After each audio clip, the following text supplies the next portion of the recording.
Subscribe कीजिए हमारे channel को और बेल आइकॉन को प्रेस कीजिए। अस्सलाम वालेकुम दोस्तों, की हाल चाल है। मैं ਤੁਹਾਡਾ ਹੋਸਟ ਮੁਹੰਮਦ ਸ਼ਾਹ ਤੇ ਤੁਸੀਂ ਦੇਖ ਰਹੇ ਹੋ ਸਾਡਾ YouTube ਚੈਨਲ ਸੁਪਰ ਟੀਵੀ ਤੇ ਅੱਜ ਅਸੀਂ ਨਾ ਇੱਕ ਫਾਰਮ ਤੇ ਪਹੁੰਚੇ ਹਾਂ। ਫਾਰਮਰ ਨਾਲ ਤੁਹਾਡੀ ਗੱਲਬਾਤ ਵੀ ਕਰਵਾਉਂਦੇ ਹਾਂ ਤੇ ਉਹਨਾਂ ਦੇ ਕੋਲ ਮਾਲ ਵੀ ਮਾਸ਼ਾਅੱਲਾ ਵੇਚਣ ਵਾਸਤੇ ਹੈ। ਘਰ ਦਾ ਪਾਲਿਆ ਯਾਨੀ ਕਿ ਸਾਰਾ ਨਾ ਤਸੱਲੀ ਬਖਸ਼ ਹੈ, ਕੋਈ ਫਰਾਡ ਨਹੀਂ, ਕੋਈ ਚੱਕਰ ਨਹੀਂ, ਕੋਈ ਧੋਖਾ ਨਹੀਂ। ਤੇ ਤੁਹਾਡੀ ਗੱਲ ਵੀ ਕਰਾਉਂਦੇ ਹਾਂ। अस्सलाम वालेकुम जी। वालेकुम सलाम। अब्दुल मनान 14 फुट सोने वाला। 14 फुट सोने वाला। हाँ जी सही है सर। अपने को किन्ने के जानवर है? सर मेरे को 6 जानवर ने, 5 बच्चे ते एक गांव आ सून वाली है।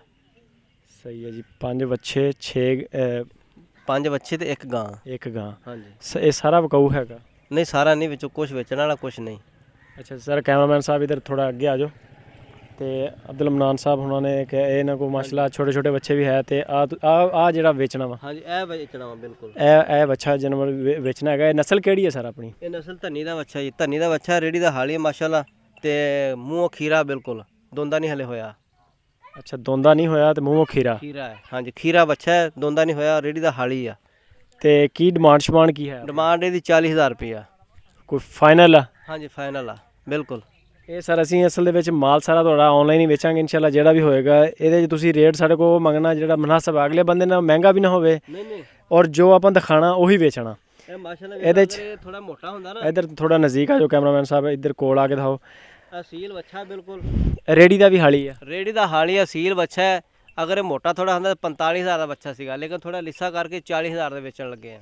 ਕੋਈ ਇਹਨੂੰ ਖਾਲ ਛਾਲ ਕੋਈ ਵੰਡਾ ਛੰਡਾ ਖਵਾਉਣਾ ਸੀ? ਨਾ ਕੁਛ ਨਹੀਂ ਖਵਾਇਆ, ਸਿਰਫ ਪੱਠੇ ਅਸੀਂ ਪਾਉਂਦੇ ਆ ਬਸ, ਹੋਰ ਕੋਈ ਸਾਈਲੇਜ ਵਗੈਰਾ ਨਾ, ਸਿਰਫ ਓਰੀਜਨਲ ਪੱਠੇ ਜਿਹੜੇ ਹੁੰਦੇ ਨਾ ਉਹੀ ਆਪਣੇ ਹੁੰਦੇ ਆ। ਸਹੀ ਹੋ ਗਿਆ। ਤੇ ਇੱਧਰ ਜਿਹੜੇ ਤੁਹਾਡੇ ਕੋਲ ਛੋਟੇ, ਅਗਰ ਸਾਡਾ ਕੈਮਰਾਮੈਨ ਸਾਹਿਬ ਇੱਧਰ ਦੀ ਆ ਕੇ ਦਿਖਾਓ ਜ਼ਰਾ। ਅੱਛਾ, ਆ ਜਿਹੜੇ ਜਾਨਵਰ ਹੈ ਸਰ ਤੁਸੀਂ ਆਪਣੇ ਮੁੱਲ ਲਿਆ ਜਾਂ ਕੀ ਸਹੀ? ਨਹੀਂ ਇਹ ਮੈਂ ਲਿਆਂਦੇ ਸੀਗੇ ਵੱਡੀ ਤੇ ਸਹੀ ਲਿਆਂਦੇ ਸੀ ਬਹੁਤ ਤੋਂ। ਅੱਛਾ, ਲੁੱਡਣ ਮੰਡੀ ਤੋਂ? ਹਾਂਜੀ ਲੁੱਡਣ ਮੰਡੀ ਤੋਂ ਲੈ ਕੇ ਆਇਆ ਸੀਗਾ। ਤੇ ਇਹ ਵੀ ਵਿਕਾਊ, ਅਗਰ ਕੋਈ ਗਾਹਕ ਸਹੀ ਲੱਗੇਗਾ ਤਾਂ ਵੇਚ ਦਾਂਗੇ। ਨਸਲੀ ਬੱਚੇ ਆ ਧੰਨੀ ਦੇ ਖਾਸ ਪਲਣ ਵਾਲੇ ਬੱਚੇ ਆ। ਜ਼ਰਾ ਕੈਮਰਾਮੈਨ ਸਾਹਿਬ ਇੱਧਰ ਅੱਗੇ ਆਓ ਥੋੜਾ ਜਿਹਾ। ਇਹਨਾਂ ਦੇ ਕੋਲ ਵੀ ਮਾਸ਼ਾਅੱਲਾ ਬੱਚੇ ਛੋਟੇ ਛੋਟੇ ਜਾਨਵਰ ਆ।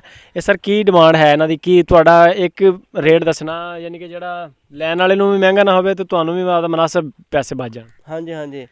ਇਹ ਵੀ ਇਹ 27,000 ਦੇ ਆ, ਆ 26,000 ਦਾ ਵਾ। ਇਹ 26,000 ਰੁਪਏ ਦਾ? ਹਾਂਜੀ। ਆ ਜ਼ਰਾ ਕੈਮਰਾਮੈਨ ਸਾਹਿਬ ਇੱਧਰ। ਸਹੀ ਹੈ। ਤੇ ਇਹ ਨਸਲ ਕਿਹੜੀ ਆਪਣੀ ਹੈ? ਧੰਨੀ ਦੇ ਨਸਲ ਆ, ਧੰਨੀ ਦੀ ਨਸਲ। ਧੰਨੀ ਦੇ ਆ। ਸਹੀ ਹੈ, ਯਾਨੀ ਕਿ ਉਹ ਲੰਮੀ ਵੇਲ ਸ਼ੇਲ ਵਾਲੇ, ਲੰਮੀ ਵੇਲ ਵਾਲੇ ਹੁੰਦੇ ਆ। ਸਹੀ ਆ। ਜ਼ਰਾ ਇੱਧਰ ਦਿਖਾਓ ਕੈਮਰਾਮੈਨ ਸਾਹਿਬ। ਹੁੰਦਾ ਨਾ ਸਹੀ ਹੈ। ਉਹ ਤਾਂ ਢਿੱਲਮ ਢਿੱਲਾ ਹੁੰਦਾ ਮਾਸ਼ਾਅੱਲਾ, ਇੰਨੇ ਤਿੱਖੇ ਛੱਡ ਦੇ ਫੜ ਨਹੀਂ ਹੁੰਦੇ ਕਿਸੇ ਕੋਲ ਛੇਤੀ ਦੇ। ਅੱਛਾ, ਯਾਨੀ ਕਿ ਸਪੀਡਾਂ ਵਾਲੇ ਆ ਜਿਹੜੇ ਦੌੜਦੇ? ਹਾਂ ਦੌੜ ਲਾਉਂਦੇ ਜਿਹੜੇ। ਸਹੀ ਆ। ਆ ਤੁਸੀਂ ਨਾ ਕੈਮਰਾਮੈਨ ਸਾਹਿਬ ਦਿਖਾ ਦੇਣ। ਇਹਨਾਂ ਦੋ ਦਾ 27,000 ਰੁਪਇਆ? ਹਾਂਜੀ। ਨਹੀਂ ਇੱਕ ਬੱਚੇ ਦਾ 27,000। ਸੌਰੀ, ਇੱਕ ਬੱਚੇ ਦਾ 27,000 ਰੁਪਇਆ। ਹਾਂਜੀ। ਇਹਦਾ ਵੀ 27,000। ਆ ਦੇਖ ਸਕਦੇ ਹੋ ਵੇਲ ਵਾਲੇ ਉਸ 'ਚ ਡਰਦੇ ਹੈਗੇ, ਥੋੜਾ ਨਜ਼ਦੀਕ ਨਹੀਂ ਜਾਣਾ। ਲੰਮੀ ਵੇਲ ਵਾਲੇ ਬੱਚੇ ਆ ਤੇ ਝਾਲਰ ਵਾਲੇ ਬੱਚੇ ਵੈਸੇ ਵੀ ਨਾ ਬੜੇ ਖੂਬਸੂਰਤ ਹੈਗੇ ਆ। ਇਹ ਅੱਲਾ ਦੇ ਹੁਕਮ ਨਾਲ ਅਗਰ ਸਾਂਭੇ ਜਾਣ ਤੇ ਬੜਾ ਫਾਇਦੇਮੰਦ ਹੈ। ਇਹ ਕੰਮ ਕੈਸਾ ਵੈਸੇ ਅਗਰ ਤੁਹਾਡੇ ਦੇਖਣ ਦੇ ਵਿੱਚ ਜਿਹੜੇ ਬੰਦੇ ਤਿਆਰ? ਬਹੁਤ ਅੱਛਾ ਕੰਮ ਹੈਗਾ। ਇਹਦੇ ਲੈ ਕੇ ਰੱਖੀ ਇਹਦੇ 6 ਮਹੀਨੇ ਸਾਂਭੀ ਫਿਰ ਚੰਗਾ ਭਲਾ ਮੁਨਾਫਾ ਹੁੰਦਾ ਇਹਨਾਂ 'ਚ ਬਚਦਾ, ਤੇ ਫਿਰ ਵੇਚ ਦੇਈਦੇ ਆ, ਫਿਰ ਹੋਰ ਲੈ ਆਈਦੇ ਜਾ ਕੇ। ਯਾਨੀ ਕਿ ਜਿਹੜੇ ਬੰਦੇ ਤੁਹਾਡੇ ਦੇਖਣ ਦੇ ਵਿੱਚ ਵਿਹਲੇ ਆ, ਅਗਰ ਫਾਰਮਿੰਗ ਕਰ ਲੈਣ ਤੇ ਫਾਇਦੇਮੰਦ ਕੰਮ। ਬਹੁਤ ਫਾਇਦਾ ਹੈਗਾ, ਬਹੁਤ ਫਾਇਦਾ ਹੈਗਾ। ਮਿਹਨਤ ਹੈਗੀ ਆ, ਮਿਹਨਤ ਕਰਨ ਨਾਲ ਹੀ ਸਾਰਾ ਕੁਝ ਹੁੰਦਾ ਹੈਗਾ। ਉਹ ਤਾਂ ਫਿਰ ਪਹਿਲੇ ਮਿਹਨਤ ਤੋਂ ਬਗੈਰ ਤਾਂ ਕੁਛ ਵੀ ਨਹੀਂ ਹੈ ਨਾ। ਹਾਂ ਇਹ ਮਿਹਨਤ ਕਰੋਗੇ ਇਨਸ਼ਾਅੱਲਾ। ਮੈਂ ਲਿਆਉਂਦਾ ਬੱਚੇ ਛੋਟੇ ਛੋਟੇ ਲੈ ਕੇ ਉਹਨਾਂ ਦਾ ਪਾਲ ਕੇ 6 ਮਹੀਨੇ 3 ਮਹੀਨੇ ਜਦੋਂ ਵੇਖਿਆ ਅੱਛਾ ਰੇਟ ਮਿਲਦਾ ਫਿਰ ਦੇ ਦੇਣਾ ਹੁੰਦਾ। ਸਹੀ ਹੈ। ਠੀਕ ਹੈ ਦੋਸਤੋ, ਗੱਲਬਾਤ ਵੀ ਸੁਣ ਰਹੇ ਹੋ ਤੁਸੀਂ ਅਬਦੁਲ ਮਨਾਨ ਸਾਹਿਬ ਦੀ। ਕਹਿ ਰਹੇ ਨੇ ਕਿ ਅਗਰ ਤੁਸੀਂ ਯਾਨੀ ਕਿ ਅਗਰ ਕੋਈ ਬੰਦਾ 8-10 ਬੱਚੇ ਲੈ ਲੈਂਦਾ ਇਸ ਤਰ੍ਹਾਂ ਦੇ ਨੋਰਮਲ ਛੋਟੇ ਬੱਚੇ ਲੈ ਕੇ ਪਾਲੋਗੇ ਤੇ ਇਹਨਾਂ 'ਚ ਮੇਰੇ ਦੇਖਣ 'ਚ ਵੀ ਜ਼ਿਆਦਾ ਫਾਇਦਾ ਹੈਗਾ। ਕਿਉਂਕਿ ਪ੍ਰੋਫਿਟ ਹੈ ਛੋਟੇ ਬੱਚਿਆਂ ਦੇ ਵਿੱਚ। ਛੋਟੇ ਬੱਚੇ ਲੈ ਆਈਦੇ ਮੰਡੀਆਂ ਤੋਂ ਜਾ ਕੇ, ਇਹ ਫਿਰ ਪਾਲੀ ਦੇ ਆ।